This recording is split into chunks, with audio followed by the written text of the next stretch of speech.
S, ಇದು D boss ಕುರಿತ super exclusive ಆದಂತಹ ಸ್ಟೋರಿ. ಡಿ ಬಾಸ್ ಅಭಿಮಾನಿಗಳಿಗೆ ಈ ಸುದ್ದಿ ಖುಷಿ ಕೊಡುವಂತಹ ಸುದ್ದಿ. ಹಾಗಾದ್ರೆ ಏನು, ಕಾಟೇರ ಕೊನೆಗೂ ಮೌನ ಮುರಿದು ಸಂದೇಶವನ್ನ ಕೊಟ್ಟು ಬಿಟ್ರ? ಜೈಲಿನಿಂದ ಹೊರಬಂದ ಮೇಲೆ ಮೊದಲ ಬಾರಿಗೆ ಸಂದೇಶ.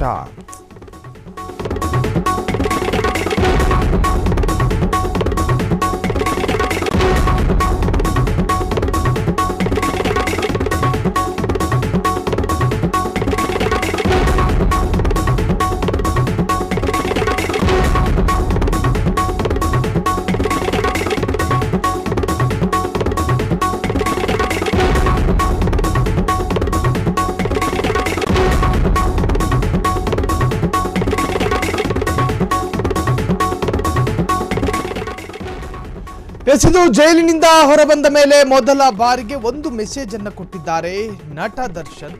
ಸತತ 6 ತಿಂಗಳಿನಿಂದ ಕಂಗೆಟ್ಟಿದ್ದ ನಟ ದರ್ಶನ್ ಕೊನೆಗೂ ತಮ್ಮ ಫ್ಯಾನ್ಸ್ ಮುಂದೆ ಪ್ರತ್ಯಕ್ಷರಾಗಿ ಸಂದೇಶವನ್ನ ಕೊಟ್ಟೇ ಬಿಟ್ರು. ಹಾಗಾದ್ರೆ ಏನ್ ಸಂದೇಶವನ್ನ ಕೊಟ್ರು? ನಟ ದರ್ಶನ್ ಜೈಲಿಗೆ ಹೋದ ಬಳಿಕ ಅಂದ್ರೆ ಹೋಗಿ ಬಿಡುಗಡೆಯಾದ ನಂತರ ಸತತ 6 ತಿಂಗಳಿನಿಂದ ಕಂಗೆಟ್ಟಿದ್ದಂತಹ ನಟ ದರ್ಶನ್ ಕೊನೆಗೂ ತಮ್ಮ ಫ್ಯಾನ್ಸ್ ಮುಂದೆ ಪ್ರತ್ಯಕ್ಷರಾಗಿ ಸಂದೇಶವನ್ನ ಕೊಟ್ಟೇ ಬಿಟ್ರು. ಹಾಗಾದ್ರೆ ಆ ಸಂದೇಶ ಏನು? ಎಸ್, ಇದು ಫ್ರೀಡಮ್ ಟಿವಿಯ ಬಿಗ್ ಎಕ್ಸ್ಕ್ಲೂಸಿವ್ ಆದಂತಹ ಸುದ್ದಿ. ಕೊನೆಗೂ ತಮ್ಮ ಫ್ಯಾನ್ಸ್ ಮುಂದೆ ಪ್ರತ್ಯಕ್ಷರಾಗಿ ಸಂದೇಶವನ್ನ ಕೊಟ್ಟೇ ಬಿಟ್ರು. ಹಾಗಾದ್ರೆ ಆ ಸಂದೇಶ ಏನು? ರೇಣುಕಾಸ್ವಾಮಿ ಕೊಲೆ ಪ್ರಕರಣದ ಪ್ರಮುಖ ಆರೋಪಿಯಾಗಿ ಜೈಲು ಸೇರಿದ್ರು. 6 ತಿಂಗಳು ಒಂದಷ್ಟು ದಿವಸಗಳ ಕಾಲ ಪರಪ್ಪನ ಅಗ್ರಹಾರ. ಅದಾದ ನಂತರ ಕೆಲವೊಂದು ನಿಯಮ ಉಲ್ಲಂಘನೆಯ ವಿಚಾರದಲ್ಲಿ ಅಲ್ಲಿಂದ ಬಳ್ಳಾರಿ ಕಾರಾಗೃಹಕ್ಕೆ ಶಿಫ್ಟ್ ಮಾಡಲಾಗಿತ್ತು. ಅದಾದ ನಂತರ ಒಂದೊಂದಾಗಿ ಸಮಸ್ಯೆಗಳನ್ನು ಹೇಳಿಕೊಳ್ಳೋದಕ್ಕೆ ಶುರು ಮಾಡಿದ್ರು. ಅದರಲ್ಲಿ ಪ್ರಮುಖವಾಗಿ ಬೆನ್ನು ನೋವಿನ ಸಮಸ್ಯೆ. ಆ ಸಮಸ್ಯೆಯ ಆಧಾರದಲ್ಲಿ ಅದನ್ನು ಮಾನದಂಡವಾಗಿಟ್ಕೊಂಡು ಅವರು ಮಧ್ಯಂತರ ಜಾಮೀನನ್ನು ಪಡೆದುಕೊಂಡ್ರು. ಅದಾದ ನಂತರ ರೆಗ್ಯುಲರ್ ಬೇಲಿಗೂ ಕೂಡ ಅಪ್ಲೈ ಮಾಡಿದ್ರು. ರೆಗ್ಯುಲರ್ ಬೇಲ್ ಕೂಡ ಮಂಜೂರಾಗಿತ್ತು.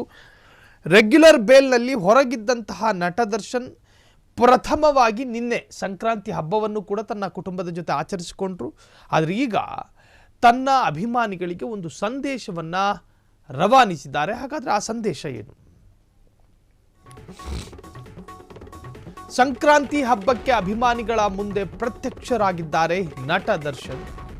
ಅಭಿಮಾನಿಗಳಿಗೆ ಪ್ರೀತಿಯಿಂದ ವಿಶ್ ಮಾಡಿದ ಡಿ ಬಾಸ್. ಹಾಗಾದ್ರೆ ಏನ್ ವಿಶ್ ಮಾಡಿದ್ರು? ಡಿ ಬಾಸ್ ವಿಶ್ಗೆ ಅಭಿಮಾನಿಗಳು ಫುಲ್ ಫಿದಾ ಆಗಿದ್ದಾರೆ. ಸದಾ ಬೆಂಬಲ ತೋರಿದ ಅಭಿಮಾನಿಗಳಿಗೆ ಶುಭ ಸಂದೇಶವನ್ನ ರವಾನಿಸಿದ್ದಾರೆ. ಕುದುರೆ ಜೊತೆ ನಿಂತು ಪೋಸ್ ಕೊಟ್ಟ ಡಿ ಬಾಸ್. ತನ್ನ ಪ್ರೀತಿಯ ಕುದುರೆ ಮೇಲೆ ನಿಂತು ಪೋಸ್ ಕೊಟ್ಟಿದ್ದಾರೆ. ಸಂಕ್ರಾಂತಿ ಹಬ್ಬಕ್ಕೆ ವಿಶ್ ಮಾಡಿದ ಕಾಟೇರ.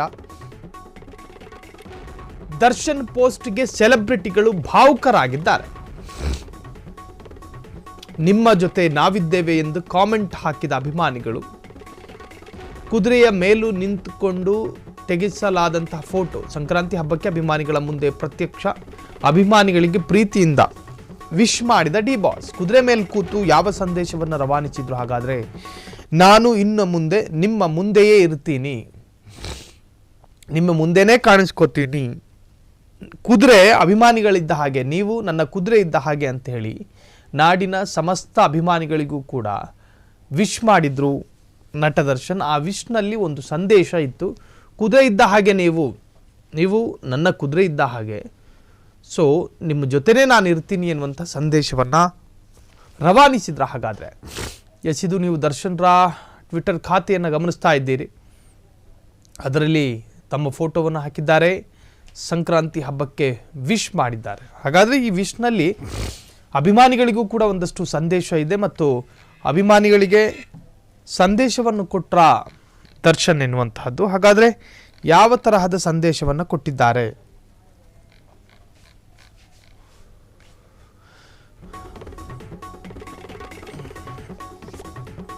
ಮಾರ್ಚ್ ತಿಂಗಳಿನಿಂದ ಡೆವಿಲ್ ಶೂಟಿಂಗ್ ಶುರುವಾಗುತ್ತೆ. ಅಂದರೆ ಮುಂದಿನ ತಿಂಗಳು. ಬೆನ್ನು ನೋವಿನಿಂದ ಬಳಲುತ್ತಿದ್ದಂತಹ ಡಿ ಬಾಸ್ ಜಿಮ್ನಲ್ಲಿ ಲೈಟ್ ಆಗಿ ವರ್ಕೌಟ್ ಶುರು ಮಾಡಿಕೊಂಡಿದ್ದಾರೆ. ಡೆವಿಲ್ ಸೆಟ್ಗೆ ಆದಷ್ಟು ಬೇಗ ಮರಳಲಿರುವಂತಹ ಡಿ ಬಾಸ್. ಡೆವಿಲ್ ಸಿನಿಮಾ ಅರ್ಧ ಶೂಟಿಂಗ್ ಕಂಪ್ಲೀಟ್ ಆಗಿದೆ, ಇನ್ನು ಅರ್ಧ ಬಾಕಿ ಇದೆ. ಮಾರ್ಚ್ ತಿಂಗಳಿನಿಂದ ಡೆವಿಲ್ ಶೂಟಿಂಗ್ ಕೂಡ ಶುರುವಾಗೋ ಸಾಧ್ಯತೆಗಳು ವ್ಯಕ್ತವಾಗ್ತಾ ಇದೆ. ಬೆನ್ನು ನೋವಿನಿಂದ ಬಳಲುತ್ತಿದ್ದಂತಹ ಡಿ ಬಾಸ್ BGS ಆಸ್ಪತ್ರೆಯಲ್ಲಿ ಒಂದಷ್ಟು ದಿವಸ ಫಿಸಿಯೋಥೆರಪಿ ಮಾಡಿಸ್ಕೊಂಡಿದ್ರು. ಜಿಮ್ನಲ್ಲಿ ಈಗ ಲೈಟಾಗಿ ವರ್ಕೌಟ್ ಮಾಡೋದಕ್ಕೆ ಶುರು ಮಾಡ್ಕೊಂಡಿದ್ದಾರೆ.